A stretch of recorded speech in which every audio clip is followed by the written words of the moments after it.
So finally storm जो है वो स्ट्रक कर चुका है एंशिएंट मैरिनर के शिप को, और वेडिंग गेस्ट उसकी स्टोरी सुन रहा है। वो बेचारा स्टक्ड अप है वहाँ, चाहते हुए भी नहीं जा सकता वहाँ से। और अब हम आगे देखते हैं कि एंशिएंट मैरिनर की जर्नी में आगे क्या क्या वो डिफ़िकल्टीज फेस करता है और आगे वो क्या क्या काम करेगा। ठीक है, कैसे उसकी जो ट्रिप है वो क्यों एक्सप्लेन करना चाहता है वेडिंग गेस्ट को, इस बात का भी हमें पता लगेगा। तो अब आगे पढ़ते हैं। With sloping masts and dripping prow, as who pursued with yell and blow। वो कहता है कि जो स्टॉर्म था, क्योंकि उसने उनकी शिप को पूरे का पूरा ओवरकम कर लिया था और उसे साउथ की तरफ धकेल लिया था। और ये जो स्टॉर्म था ये शिप के पीछे इतनी बुरी तरह से पड़ा हुआ था, और इस तरह से पड़ा हुआ था जैसे कि कोई एनिमी हो ना आपका, और वो आपका कोई दुश्मन है आपको दिख जाए, ठीक है, और आपकी उसे खुंदक है तो आप उसके पीछे पड़ जाओगे। ठीक है, कि तूने मेरे साथ ये गलत किया था, ये किया था। तो ऐसे ही उसी तरह एक दुश्मन की तरह वो जो स्टॉर्म है वो इस शिप के पीछे पड़ चुका था। ठीक है,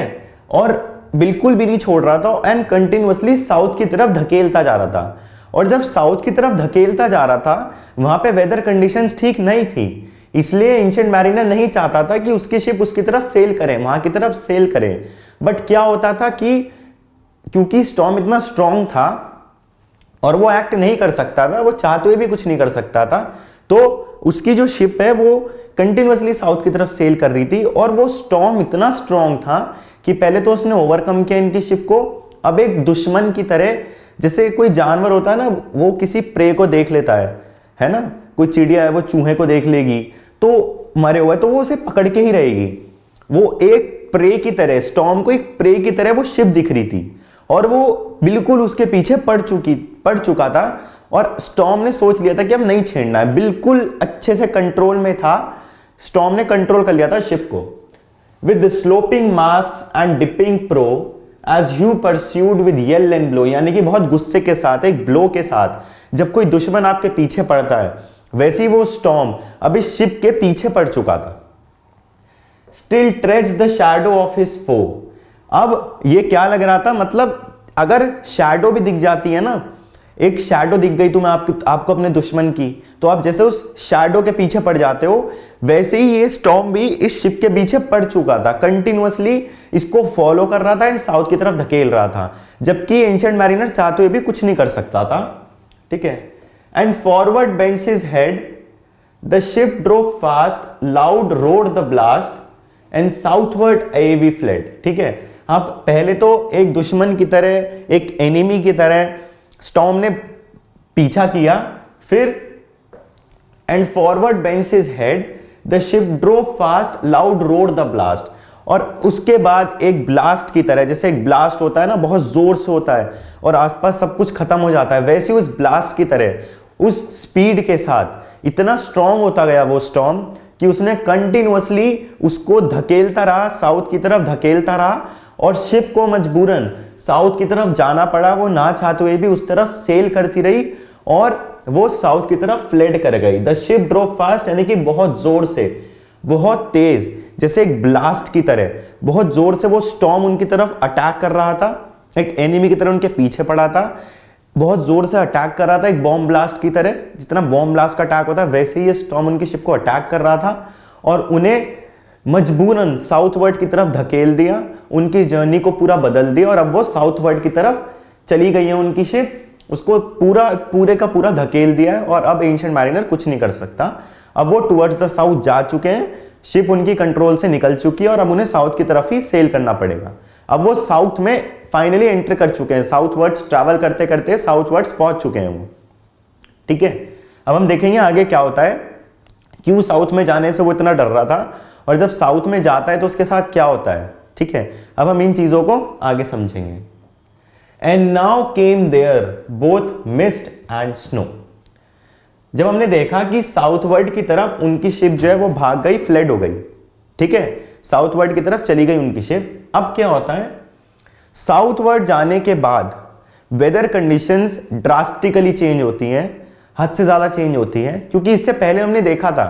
वेदर बहुत सनी था, जो सन था वो राइज करता था, शाइन करता था बहुत ब्राइटली, और ऐसा लगता था सी में से आ रहा हो, इतना ज्यादा शाइन करता था। क्योंकि जब सन की रेज वाटर पे रिफ्लेक्ट करती है, सी वाटर पे, तो वो रिफ्लेक्ट बैक करती है, तो ऐसा लग रहा था कि सी में से ही वो आ रहा हो, जो शाइन ब्राइटनेस है वो आ रही हो।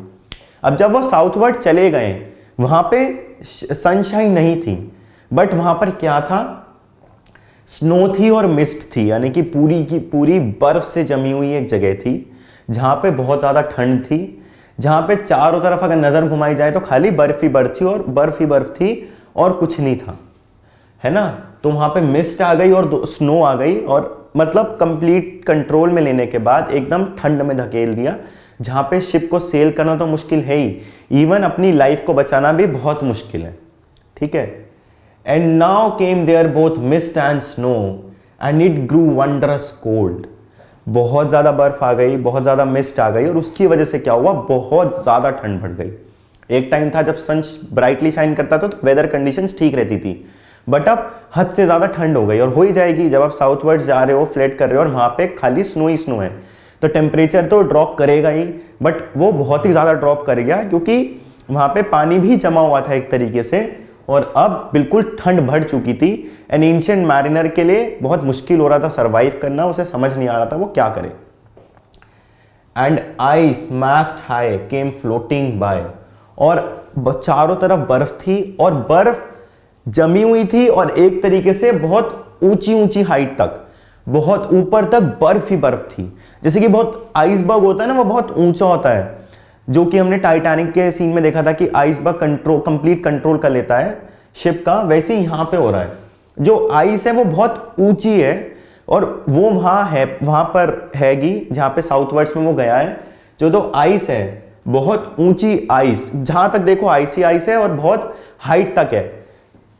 केम फ्लोटिंग बाय, और एक आइस आई वहां पे जो कि बहुत हाइट में थी, और उस एंशिएंट मैरिनर की शिप के पास आ गई, और जब वो आइस आई तो ठंड बहुत ज्यादा बढ़ गई, और उसकी शिप जो है वो एक एमरल्ड, जो एक स्टोन होता है, उसकी तरह शाइन करने लगी, जो कि बहुत इरिटेटिंग था एंशिएंट मैरिनर को, और वो जो शाइन थी, वो जो ब्राइटनेस थी, वो इरिटेट कर रही थी मैरिनर की आइस को, और उसके लिए मुश्किल हो रहा था कि वहां पे चीजों को कंट्रोल करे और वहां पे चीजों को रोके। यानी कि हम क्या देखते हैं यहाँ पे कि वेदर कंडीशंस हार्श हो गई, सनशाइन से अब स्नो आ गई, बहुत ऊंची ऊंची बर्फ है, और जब वो पास आ गई, एक मैरिनर की शिप के पास आ गई, जब वो आइसबर्ग एक तरीके से जो बहुत हाई थी आइस, जब वो पास आ गई तो मैरिनर की जो शिप थी वो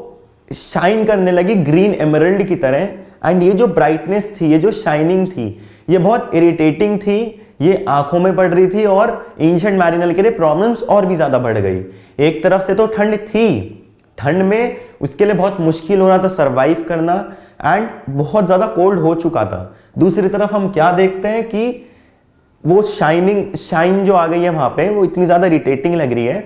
कि वो आइस से रिफ्लेक्ट होने के बाद डायरेक्टली आंखों पे पड़ रही है, आइस पे पड़ रही है, ठीक है, मतलब बर्फ से रिफ्लेक्ट होने के बाद आंखों पे पड़ रही है, एंड उससे क्या हो रहा है, इरिटेशन कॉज कर रही है मैरिनर की आइज में, एंड मैरिनर ये चीज नहीं सह पा रहा है, उसके लिए बहुत मुश्किल हो रहा है, और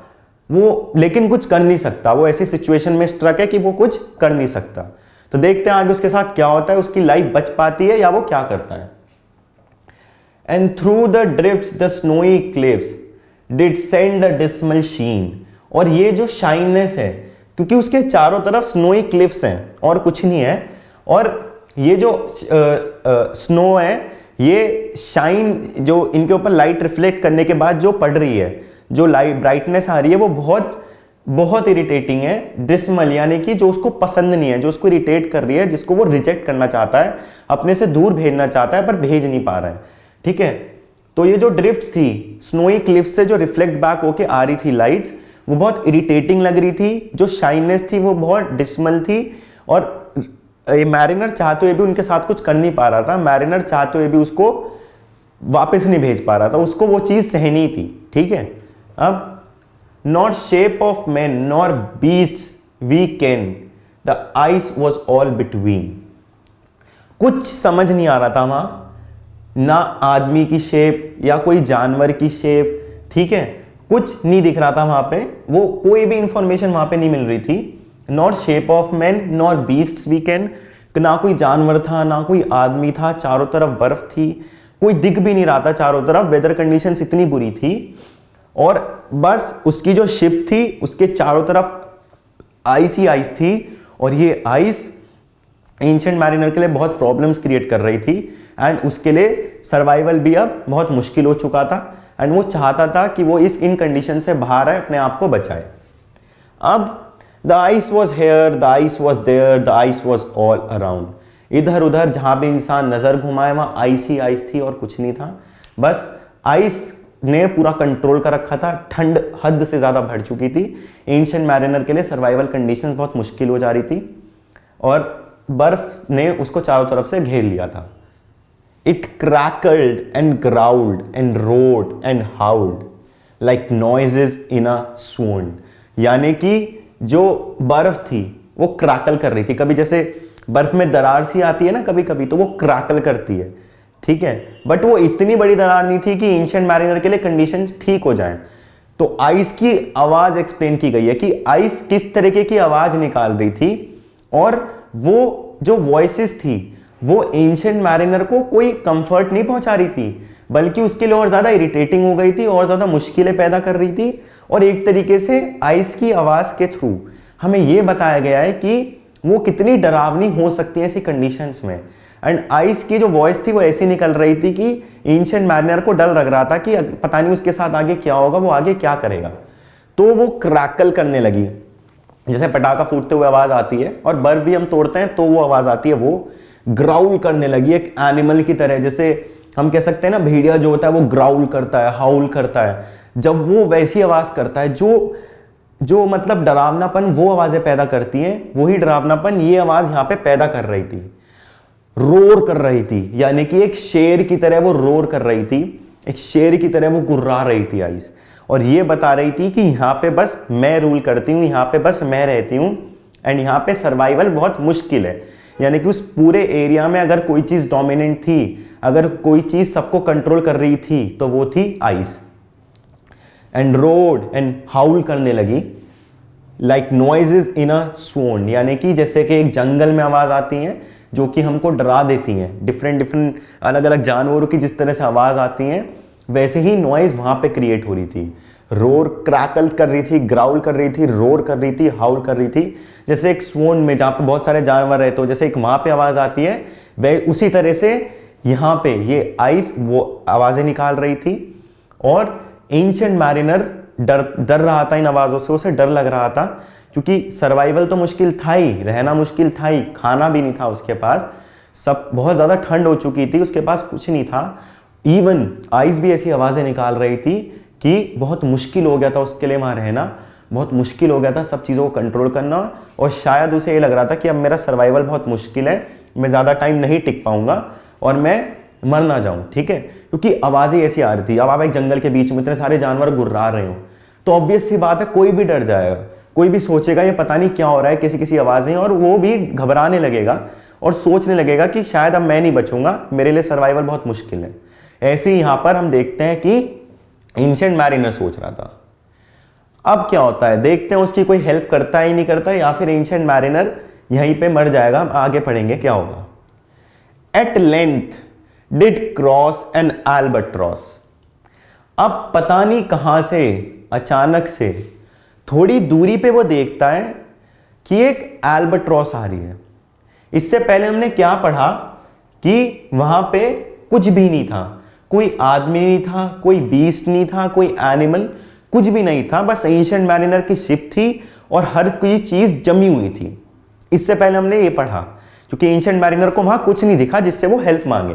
अब आप डिफिकल्ट सिचुएशन में हो तो आप किसी से हेल्प मांगोगे, बट जब आप कोई आपके आसपास है ही नहीं तो आप हेल्प भी किससे मांगोगे। ऐसे ही यहां पे हम देखते हैं एंशिएंट मैरिनर के साथ हुआ। अब एक दिन अचानक से क्या हुआ, जब वो थोड़ी दूरी पे देखता है तो एक एल्बाट्रॉस उसको दिखती है। एल्बाट्रॉस क्या है, एक बर्ड है, ठीक है, एल्बाट्रॉस एक बर्ड होती है। तो वो देखता है कि एल्बाट्रॉस थोड़ी दूरी से उड़ती हुई उसके पास आ रही है, ठीक है, उसके पास आ जाती है एक एल्बाट्रॉस। थोड़ी लेंथ पे जब वो देखता है कि एक एल्बाट्रॉस आ रही है, thorough the fog it came, और पूरे फॉग, क्योंकि वहां पे बहुत ज्यादा फॉग था तो देखना भी मुश्किल था, तो जब वो लोकेट करता है उसे लगता है कि अल्बाट्रॉस है, और वो देखता है कि पूरे फॉग में से ट्रैवल करती हुई, फ्लाई करती हुई, बिना किसी डेंजर के, बिना किसी चीज के, बिना डरे हुए, वो जो है उस फॉग में से निकलती हुई आती है। ठीक है, जो अल्बाट्रॉस है उस एक तरीके से फॉग को काटती हुई, फॉग को ओवरकम करती हुई, जो कोहरा वहां पर है उसको ओवरकम करती हुई वो वहां पर आती है ट्रैवल करते हुए। तो जो कोहरे को पूरी काटती हुई अल्बाट्रॉस आ रही है, क्योंकि हम देखते हैं जब कोहरा होता है तो जब बर्ड्स उड़ती हैं और अपने विंग्स को फ्लाई करती हैं तो वहां पे जो कोहरा है वो एक तरीके से हट जाता है और ऐसा लगता है कि फॉग भी रास्ता बना रहा हो बर्ड के लिए। ऐसे ही जहां पे बहुत बहुत हार्श वेदर कंडीशंस थी, बिल्कुल कोल्ड था, एकदम ठंड थी खतरनाक, वहीं पे एक अल्बाट्रॉस आती है और वो फॉग को काटती हुई आ रही है, उसको ओवरकम करती हुई आ रही है। As if it had been a Christian soul we hailed it in God's name. और क्योंकि एंशिएंट मैरिनर को पता था कि इन कंडीशंस में वो सर्वाइव नहीं कर सकता, पास में कोई हेल्प करने के लिए भी नहीं था, जब हमारे पास कोई चीज ना हो तो बस हम क्या करते हैं, हम भगवान से प्रे कर सकते हैं, भगवान से मदद मांग सकते हैं, उनसे ये कह सकते हैं कि गॉड प्लीज हेल्प अस, और हम बहुत डिफिकल्ट सिचुएशन में हमारी मदद कीजिए। हम भगवान से ही तो हेल्प मांगते हैं ना। अब कुछ नहीं है, सिर्फ ठंड है, हर चीज जमी हुई है और मैं मैरिनर के पास कुछ नहीं है, वहां पे अचानक से एक अल्बाट्रॉस आ जाए, एक बर्ड आ जाए, तो लगता है ना कि कोई तो आया, कोई मैरिनर की हेल्प के लिए आया, अब शायद सिचुएशन चेंज होंगी, उसके अंदर कॉन्फिडेंस ग्रो होता है, उसे लगता है कि जो अल्बाट्रॉस है वो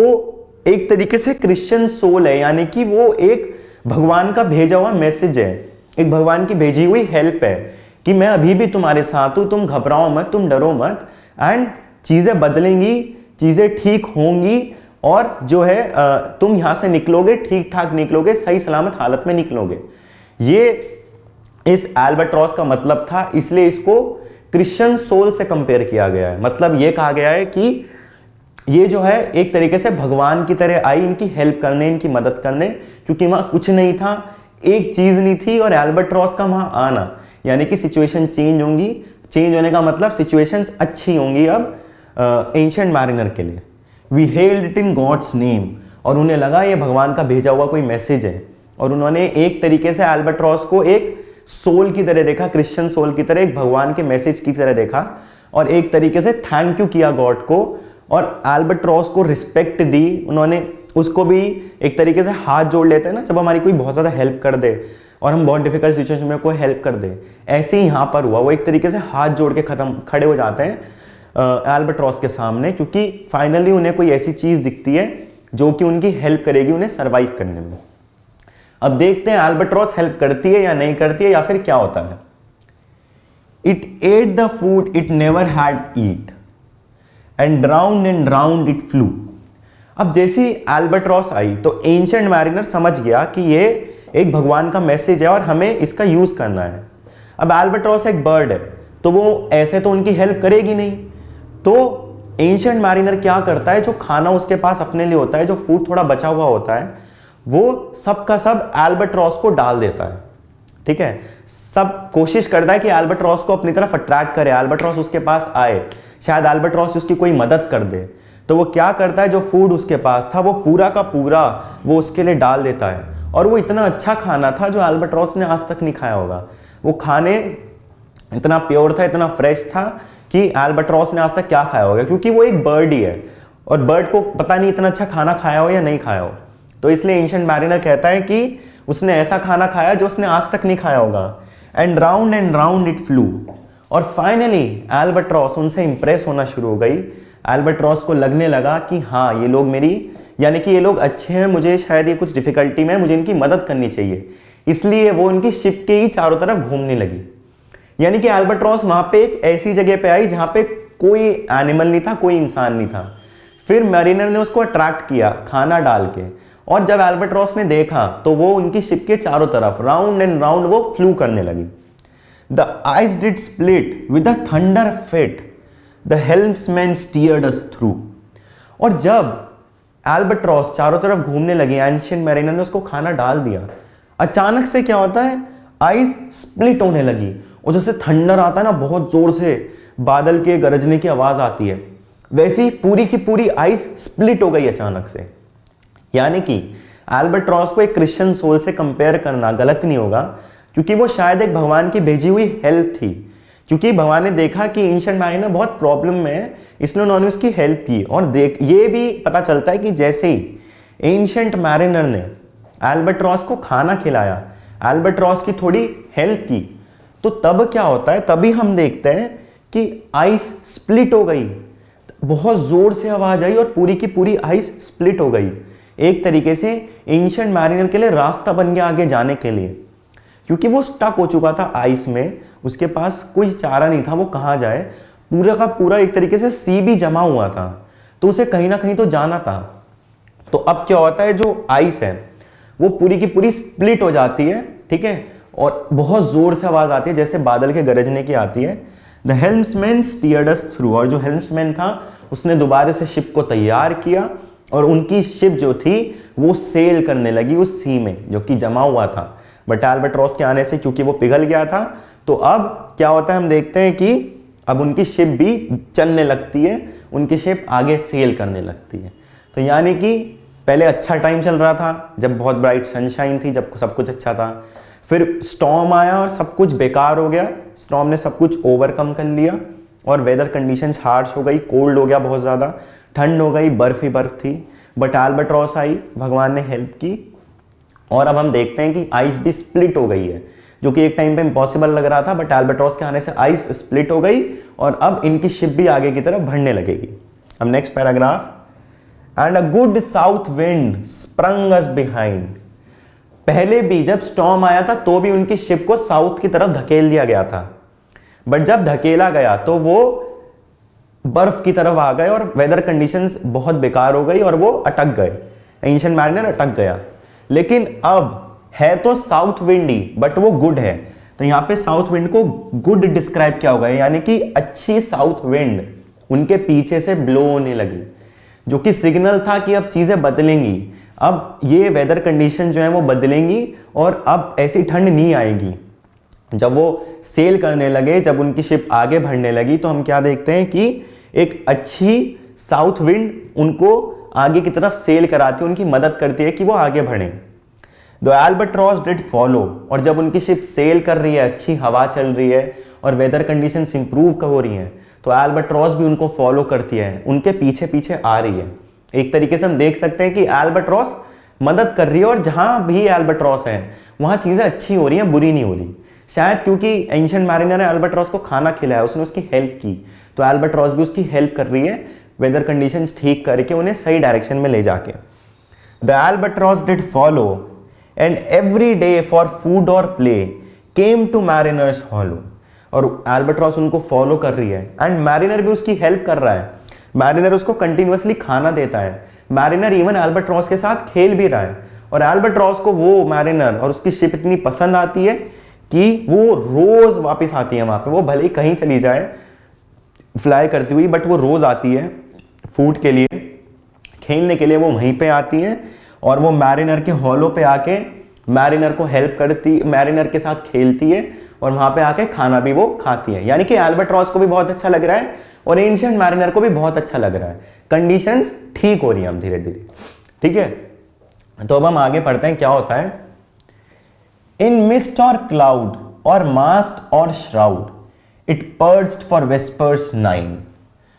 भले ही मिस्ट हो यानी कि बर्फ हो या क्लाउड हो या वेदर कंडीशंस कैसी भी हो जाएं, कुछ भी हो जाएं, ठीक है, बट उनकी शिप स्लेल कर पा रही थी, यानी कि वेदर कंडीशंस कभी भी ज्यादा बुरी नहीं हुई, जितनी बुरी यहां हो गई थी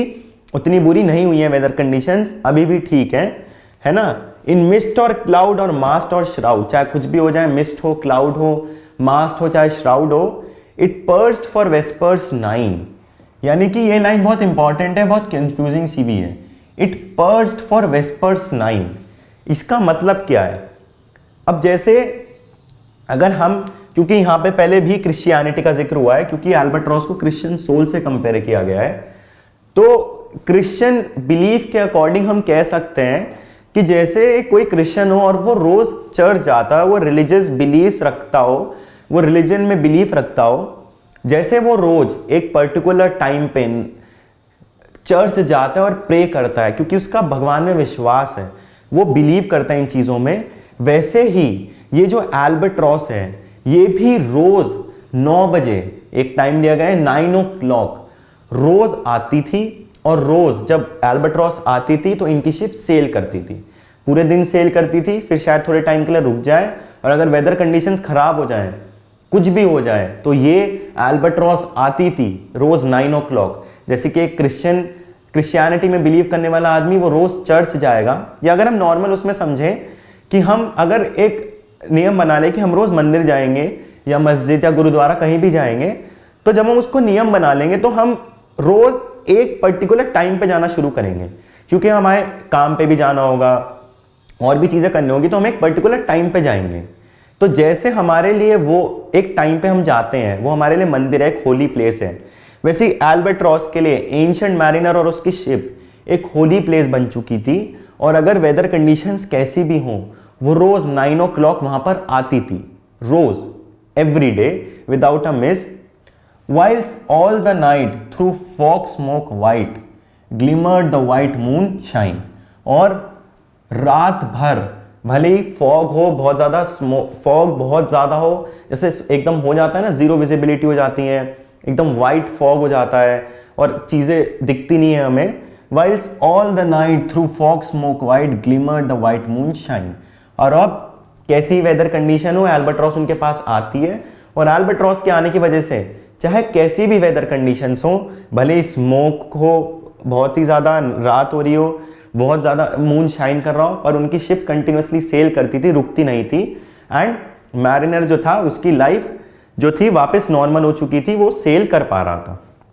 ठीक है, अब देखते हैं। God save the ancient mariner from the fiends that plague thee thus. अब गॉड, यहां पे क्या किया गया है कि गॉड ने एंशिएंट मैरिनर को बचाया, गॉड ने एंशिएंट मैरिनर की लाइफ बचाई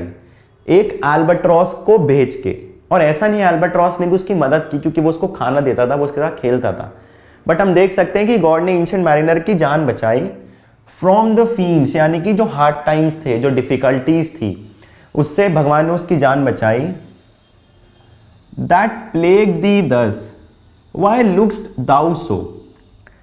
और जो भी डिफिकल्टीज आई उसे ये मानता था एंशिएंट मैरिनर, वो जो भी प्लेग था उससे गॉड ने उसको बचाया। एंड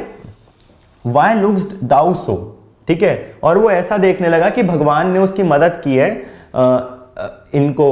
इसके एंशिएंट मैरिनर की जान बचाने में, उस जगह से आने में। और इसी फीलिंग की वजह से कि भगवान ने उसकी मदद की है, उसके माइंड में कहीं ना कहीं इल फीलिंग्स पैदा होने लगी एल्बाट्रॉस के लिए। पहले तो उसे एल्बाट्रॉस बहुत पसंद थी, बट जब काफी दिन तक वो उसको फॉलो करती रही तो उसे इरिटेशन होने लगी, उसे लगा कि भगवान ने उसकी जान बचाई, एल्बाट्रॉस का उसमें कोई रोल नहीं है। और वो इरिटेट होने लगा, फ्रस्ट्रेट होने लगा एल्बाट्रॉस के एक्शन से। कौन से एक्शन से? उसका रोज आना, उसका इंटरवीन करना इसके एक्टिविटीज में, रोज उसको खाना डालना पड़ता था, खेलना पड़ता था। तो एक टाइम तक तो अच्छी लगी, बट अब उसे इरिटेट करने लगी। ठीक है, और वो ये मानने लगा कि भगवान ने उसको बचाया है, भगवान ने शायद स्टॉर्म लाया था तो भगवान ने उसको बचाया है। और फिर जब वो इरिटेट होने लगता है तो वो क्या करता है? With my crossbow I shot the albatross. और जब उसके मन में ये फीलिंग आ जाती है कि शायद गॉड ने उसकी हेल्प की, एल्बाट्रॉस को उसमें कोई रोल नहीं, और एल्बाट्रॉस के लिए उसके मन में इविल फीलिंग्स आ जाती हैं, तो वो अपना क्रॉसबो उठाता है, जैसे तीर कमान होता था ना, वो उठाता है, और जैसे ही एल्बाट्रॉस आती है वो एल्बाट्रॉस को शूट कर देता है, एल्बाट्रॉस को मार देता है। एंड इस पॉइंट पे एल्बाट्रॉस मर जाती है। यानी कि एक टाइम पे जब वो बहुत डिफिकल्ट सिचुएशन में था, उसकी हेल्प, एंशिएंट मैरिनर की हेल्प करने वाली एल्बाट्रॉस थी। एंशिएंट मैरिनर की हेल्प की थी एल्बाट्रॉस ने। एल्बाट्रॉस जब ठीक हो गया, जब वो सही पोजीशन में आ गया, जब उसे लगा अब उसकी जर्नी में कोई डिफिकल्टी नहीं आएगी, तो जिस इंसान ने उसकी मदद की थी उसे उसी से इरिटेशन होने लगी, फ्रस्ट्रेशन होने लगी, और एक दिन एंगर, गुस्से में आके उसने अल्बाट्रॉस को शूट कर दिया, अल्बाट्रॉस को मार दिया। और ये सब कहानी वेडिंग गेस्ट सुन रहा है बैठा हुआ, एंशिएंट मैरिनर सुना रहा है। यहां पे हमारा पार्ट 1 खत्म होता है। ठीक है, हम पार्ट 2 में देखेंगे कि आगे एंशिएंट मैरिनर की जर्नी कैसी चलती है, क्या क्या चीजें होती हैं और क्या क्या इंटरेस्टिंग कुछ है या नहीं है। बट यहां तक जो सोचने वाली बात है, जो देखने वाली बात यह है कि जो मॉरल हमें पार्ट 1 से मिलता है कि डिफिकल्ट टाइम्स में हमारे काम बहुत कम लोग आते हैं, बहुत ही कम लोग, क्योंकि जब हमारा समय अच्छा चल रहा होता है तो बहुत लोग आते हैं, और जब मुश्किल समय होता है तो बहुत कम लोग आते हैं। इसलिए हमें उन लोगों को हमेशा संभाल के रखना चाहिए, उन लोगों को हमेशा अपने दिल के पास रखना चाहिए और उनको एक स्पेशल पोजीशन देनी चाहिए। उनको मारना नहीं चाहिए, ठीक है, उनको धोखा नहीं देना चाहिए, क्योंकि डिफिकल्ट टाइम में बहुत ही कम लोग हमारे काम आते हैं। ये एक तरीके से सैमुअल टेलर कोलरिज इस पोएम के थ्रू हमें मॉरल देने की कोशिश कर रहे हैं। और ये हम आगे पार्ट 2 में पढ़ेंगे कि क्यों हमें उनके साथ बुरा नहीं करना चाहिए, क्यों हमें उन्हें अपने दिल के पास रखना चाहिए। क्योंकि जब आपका अच्छा टाइम है तो आपके पास हर चीज़ है, आपके पास किसी चीज़ की कमी नहीं होगी, आप अपने आप सब चीज़ें कर लोगे, इवन दूसरे लोगों को भी दोगे तो लोग बहुत ईजिली एक्सेप्ट कर लेंगे, लोग मना नहीं करेंगे उन्हें। ठीक है, बट जब आपका डिफिकल्ट टाइम होता है तो आपके पास चीज़ें कम हो जाती हैं, आपकी कोई शायद मदद नहीं करना चाहेगा उस टाइम पे, बट उस टाइम पे जो मदद कर दे वो असली आदमी, वो एक असली ह्यूमन बीइंग है। और उन्हें, ऐसे लोगों को हमें अपने पास रखना चाहिए। एक अल्बाट्रॉस जिसने एंशिएंट मैरिनर की हेल्प की, जैसे अल्बाट्रॉस ने किया, वैसे ही हमारी लाइफ में जो लोग होते हैं उनके हमें अपने पास रखना चाहिए उन लोगों को। बट हमें एंशिएंट मैरिनर की तरह उनको मारना नहीं चाहिए। जैसे एंशिएंट मैरिनर ने अल्बाट्रॉस को मार दिया, शूट कर दिया, वैसा हमें नहीं करना चाहिए। ये चीज़ें हमें ध्यान में रखनी है।